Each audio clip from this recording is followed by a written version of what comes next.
ജെ.വി. Architecture company ബിൽഡിങ്ങിൻ്റെ മുന്നിൽ അവൻ്റെ കാർ വന്നു നിന്നു. ഗ്ലാസ് തുറന്ന് ഉള്ളിലേക്ക് കയറിയതും "എക്സ്ക്യൂസ് മീ സാർ, നിങ്ങൾ എവിടെ പോകുന്നു? നിങ്ങൾക്ക് ജിതേന്ദ്ര വർമ്മ സാറെയല്ലേ കാണേണ്ടത്?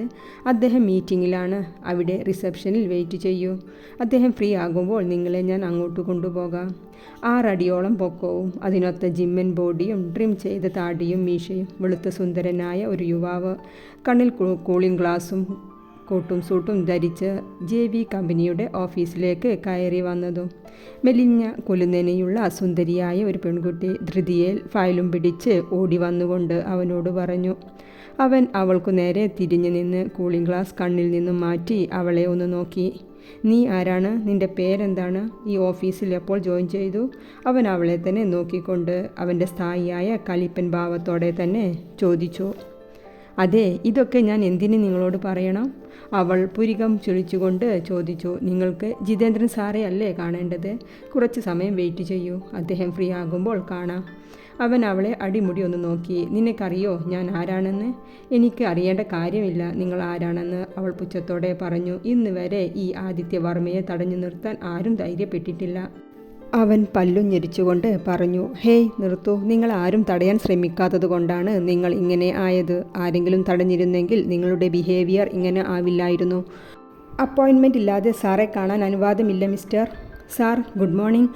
"ഗൗരി സ്റ്റോപ്പ്." ഓഫീസിലെ മറ്റൊരു സ്റ്റാഫായ നിഷ ഓടി വന്ന് അവളെ കൂടുതൽ പറയാൻ അനുവദിക്കാതെ ആദിത്യനെ വിഷ് ചെയ്തു. "മിണ്ടാതെ ഇരിക്ക് ഗൗരി. സാർ അകത്തേക്ക് പോകൂ പ്ലീസ്." ആദിത്യൻ ഗൗരിയെ അടിമുടി നോക്കി മീറ്റിംഗ് ഹാളിലേക്ക് കയറി. "ഗൗരി, നീ എന്ത് പണിയാ ചെയ്തത്? അത് ആരാണെന്നറിയോ?" "ആര് ആയാൽ എനിക്കെന്താ?" "ഓ ബെസ്റ്റ്. ഈ ഓഫീസിലുള്ള നിൻ്റെ സേവനം ഇന്നത്തോടെ തീർന്നു മോളെ. ആ പോയവനാണ് ഈ കമ്പനിയിലെ ഹെഡ് ജിതേന്ദ്രൻ വർമ്മയുടെ ഒരേ ഒരു മകൻ ആദിത്യ വർമ്മ."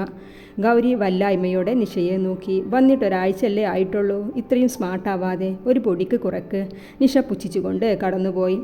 "അമ്മ, ഞാൻ ഇറങ്ങുവാണ്." "എൻ്റെ ഗൗരി, നിനക്ക് 1/2 മണിക്കൂർ നേരത്തെയെങ്കിലും എഴുന്നേറ്റാൽ എന്താ? പഠിത്തം കഴിഞ്ഞ് ജോലിയായിട്ടും ഇപ്പോഴും നേരത്തെ എഴുന്നേറ്റ് സമയത്തിന് പുറപ്പെടാൻ പഠിച്ചിട്ടില്ല. എൻ്റെ അനിത കുട്ടി, ദേഷ്യപ്പെടാതെ. ഇതാ ഇറങ്ങി. ഒന്ന് വലിച്ചു വിട്ടാൽ 10 മിനിറ്റിൽ ഓഫീസിലെത്തും." അവൾ അമ്മയുടെ കവിൾ വലിച്ചു വിട്ടുകൊണ്ട് കാറിലേക്ക് കയറി. "എൻ്റെ ഈശ്വര, ഇന്ന് ആരുടെ നെഞ്ചത്തോട്ടാണാവോ?" സഡൻ ബ്രേക്ക് ഇട്ടുകൊണ്ട് ഗൗരി ചുറ്റും നോക്കി. ആരുടെ അമ്മയ്ക്ക് ആദ്യ സ്റ്റിയറിങ്ങിൽ മുഷ്ടി ചുരുട്ടി ഇടിച്ചു. കാറിൽ നിന്നും ഇറങ്ങി ബാക്കിലെ കാറിലേക്ക് നോക്കി. "അയ്യോ, ഈ കാലിൻ്റെ വണ്ടി ആയിരുന്നു. എന്തു ചെയ്യും ഗൗരി?" അവൾ നഖം കടിച്ചുകൊണ്ട് ചിന്തിച്ചു. പിന്നെ ഷോളെടുത്ത് മുഖത്തേക്കിട്ടിരുന്നു.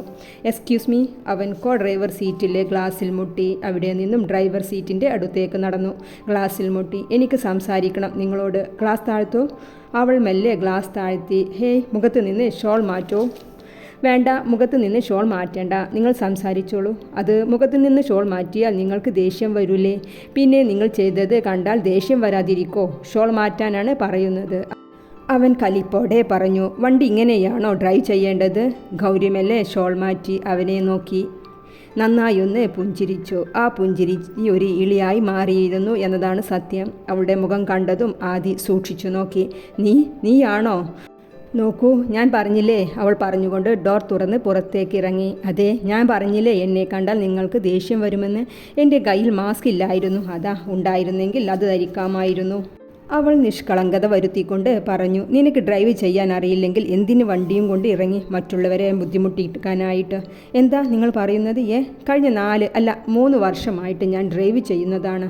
അവൾ ഉയർത്തിയ 4 വിരലുകളിൽ ഒന്ന് മടക്കി 3 വിരൽ പൊക്കിക്കൊണ്ട് പറഞ്ഞു. "ഇതുവരെ ഒരു ആക്സിഡൻറ്റ് പോലും ഉണ്ടായിട്ടില്ല. ഇപ്പോൾ നിങ്ങളുടെ ഡ്രൈവിംഗ് ശരിയല്ലാത്തത് കൊണ്ടാണ്." അവൾ ഒരു കൈ ഇടുപ്പിൽ കുത്തിക്കൊണ്ട് ചുറ്റും നോക്കി പറഞ്ഞു. "എന്താ നാവ് ഇങ്ങനെ ചിലക്കുന്നതിന് പകരം ശ്രദ്ധിച്ച് ഡ്രൈവ് ചെയ്ത് പഠിക്കുകയാണെങ്കിൽ മറ്റുള്ളവർക്ക് റോട്ടിലൂടെ ധൈര്യത്തോടെ വണ്ടി ഓടിക്കാമായിരുന്നു." "അതെ, നിങ്ങളിങ്ങനെ സംസാരിച്ച് സമയം കളയാതെ. ബാക്കിലെ ഒരു ലൈറ്റല്ലേ പൊട്ടിയിട്ടുള്ളൂ.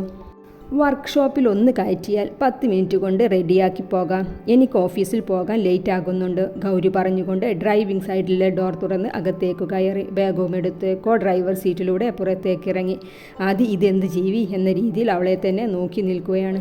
"ബായ്." ഗൗരി അവനെ നോക്കി പറഞ്ഞുകൊണ്ട് കാർ അവിടെ തന്നെ ഇട്ട് വേഗം പോയി. ഏയ് ചേട്ടാ, ഒന്ന് സ്പീഡിൽ വിട്ടോ, 9:30 ഓഫീസിൽ എത്തേണ്ടതായിരുന്നു. എൻ്റെ കുട്ടി, മുന്നിൽ നീണ്ടു കിടക്കുന്ന വാഹനങ്ങൾ കാണുന്നില്ലേ? അയാൾ അവനെ കൂർപ്പിച്ചു നോക്കിക്കൊണ്ട് പറഞ്ഞു. വാഹനങ്ങൾക്ക് പിറകെ ആമ ഇഴയുന്നത് പോലെ ഓട്ടോ ഇഴയുകയാണ്. അവൾ ഓട്ടോയിലിരുന്ന് ഞെരിപ്പിരി കൊള്ളുന്നുണ്ട്. അതെ ചേട്ടാ, ആ ഇടയിലൂടെയൊക്കെ കയറ്റി വിട്ടോളൂ. എന്നെ വേഗം കൊണ്ടുവിട്ടാൽ ചേട്ടന് അടുത്ത ട്രിപ്പ് പിടിക്കാലോ. ഗൗരി ഒരു വളിച്ച ചിരിയും ചിരിച്ചുകൊണ്ട് പറഞ്ഞു. എൻ്റെ ഈശ്വര, ആ കാലനെ കണ്ടതേ ദുശകുനമാണല്ലോ. ഇന്ന് ഓഫീസിൽ അയാൾ ഉണ്ടാവരുതേ ഈശ്വര. ഗൗരി മുകളിലേക്ക് നോക്കി പ്രാർത്ഥിച്ചു. ബ്ലോക്കും കഴിഞ്ഞ് ഗൗരി ഓഫീസിലെത്തിയത് 10 മണി കഴിഞ്ഞു. അവൾ അവളുടെ സീറ്റിലേക്ക് പോയിരുന്നു. ആദിത്യ സാർ നിന്നോട് ക്യാബിനിലോട്ട് ചെല്ലാൻ പറഞ്ഞു. നിഷ, ഞാൻ വന്നതല്ലേ ഉള്ളൂ, അയാൾ എങ്ങനെ അറിഞ്ഞു? നിഷ ഒന്നും മിണ്ടിയില്ല. ക്യാമറയിലേക്കൊന്ന് നോക്കി. ഓ. ഗൗരി അതിലേക്കൊന്ന് നോക്കി ദീർഘനിശ്വാസം വിട്ട് ആദിത്യൻ്റെ ക്യാബിനിലെ ഡോർ മുട്ടി. ഉള്ളിൽ നിന്നും അനുവാദം കിട്ടിയതും ഗൗരി ഷോളൊന്ന് റെഡിയാക്കി അകത്തേക്ക് കയറി. റൂമിൽ കയറിയതും ചുമരിൻ്റെ സൈഡിലോട്ട് തിരിഞ്ഞിരിക്കുന്ന ആദിത്യനെയാണ് കാണുന്നത്. സർ, അവൾ നീട്ടി വിളിച്ചു. ഒരു കോഫി കൊണ്ടുവരൂ. അവൻ്റെ ഓർഡർ വന്നു. സർ, അവൾക്ക് അവൻ പറഞ്ഞത് വ്യക്തമായില്ല. ഒന്നുകൂടി വിളിച്ചു. അവൻ്റെ ചെയർ ഒന്ന് കറങ്ങി അവളെ ഒന്ന് നോക്കി. തൻ്റെ പേരെന്താ? ഗൗരി നന്ദ. ഓ, ഞാനൊരു കപ്പ് കോഫി ചോദിച്ചു. Sorry sir. സാറിൻ്റെ ടേബിളിലെ കോളിംഗ് ബെല്ല് പ്രസ് ചെയ്ത് പ്യൂണിനെ വിളിക്കൂ. എൻ്റെ ജോലി അതല്ല. ഓഹോ, ഇന്ന് എനിക്ക് നീ ഉണ്ടാക്കിയ നഷ്ടം എന്താണെന്നറിയോ? എൻ്റെ കോടികൾ വില വരുന്ന കാറിൻ്റെ ഒരു ലൈറ്റിൻ്റെ വില എത്രയാണെന്ന് അറിയോ തനിക്ക്? ഇന്ന് ഞാൻ ഈ പറഞ്ഞ ജോലി ചെയ്തില്ലെങ്കിൽ നിൻ്റെ സാലറിയിൽ നിന്നും ആ എമൗണ്ട് ഞാൻ കട്ടാക്കും. കാലമാടൻ പിച്ചച്ചട്ടിയിൽ കൈയിട്ട് വാരാണ്. തെണ്ടി, അവൾ ചുണ്ടനക്കിക്കൊണ്ട് പിറുപിറുത്തു. അതെ, എന്തെങ്കിലും പറയാനുണ്ടെങ്കിൽ എൻ്റെ മുഖത്ത് നോക്കി പറയുക. ഹേയ് സാർ, ഞാൻ കോഫി കൊണ്ടുവരാമെന്ന് പറയായിരുന്നു. അവൻ അമർത്തി ഒന്ന് മൂളി. അത് സാർ. എന്താ? സാറിൻ്റെ കാറ് വർക്ക്ഷോപ്പിൽ കൊണ്ടുത്തപ്പോൾ എൻ്റെയും കൊണ്ടുപോയോ? എന്ത് കാർ? തൻ്റെ കാർ ഞാൻ എന്തിനു കൊണ്ടുപോകണോ? അത് നന്നായി. നീ വന്ന് ഇടിച്ച് എൻ്റെ കാർ കേടുവരുത്തിയതും പോരാ, നിൻ്റെ കാറും ഞാൻ പണം മുടക്കി നന്നാക്കി തരണോ? അയ്യോ, അതൊന്നും വേണ്ട. എൻ്റെ കാറിൻ്റെ പണം ഞാൻ തരണ്ട്. ഞാനേ കാറിൽ നിന്ന് കീ എടുക്കാൻ മറന്നു. അത് ഇപ്പോൾ വല്ലവനും അടിച്ചുകൊണ്ട് പോയോ എന്തോ. ഗൗരി നങ്കടിച്ചുകൊണ്ട് പറഞ്ഞു. ബെസ്റ്റ്, എവിടെ നിന്ന് പൊട്ടിമുളച്ചതാണോ എന്തോ. ആദ്യം അവളെ പുച്ഛത്തോടെ നോക്കിക്കൊണ്ട് പറഞ്ഞു. എൻ്റെ അച്ഛനെയും അമ്മയെയും പറഞ്ഞാലുണ്ടല്ലോ. ഗൗരി ഫോമിലായി. അതിന് ഞാൻ തൻ്റെ വീട്ടുകാരെ വല്ലതും പറഞ്ഞോ? നീ പിന്നെ പറയാതെ. സാർ ഇൻറ്റേർണൽ ആയിട്ട് എൻ്റെ അച്ഛനെയും അമ്മയെയും തെറി വിളിച്ചതാണ്. എനിക്ക് മനസ്സിലായി. അതെ, ഞാൻ എൻ്റെ വീട്ടിലെ ഒറ്റ കുഞ്ഞാണ്. അതും 8 വർഷത്തിന് ശേഷം ഉരുളി കമഴ്ത്തി ഉണ്ടായതാണ് ഞാൻ. വെറുതെ അല്ല ഇങ്ങനെ ആയത്. ആദ്യം അവളെ അടിമുടി നോക്കിക്കൊണ്ട് പറഞ്ഞു. സാർ. പിയൂൺ വാതിലിൽ മുട്ടി അകത്തേക്ക് വന്നു. കയ്യിലുള്ള കോഫി ടേബിളിൽ വെച്ചു. ഗൗരി കോഫിയിലേക്കും ആദിയെയും മാറി മാറി നോക്കി. എന്തേ, കോഫി വേണോ?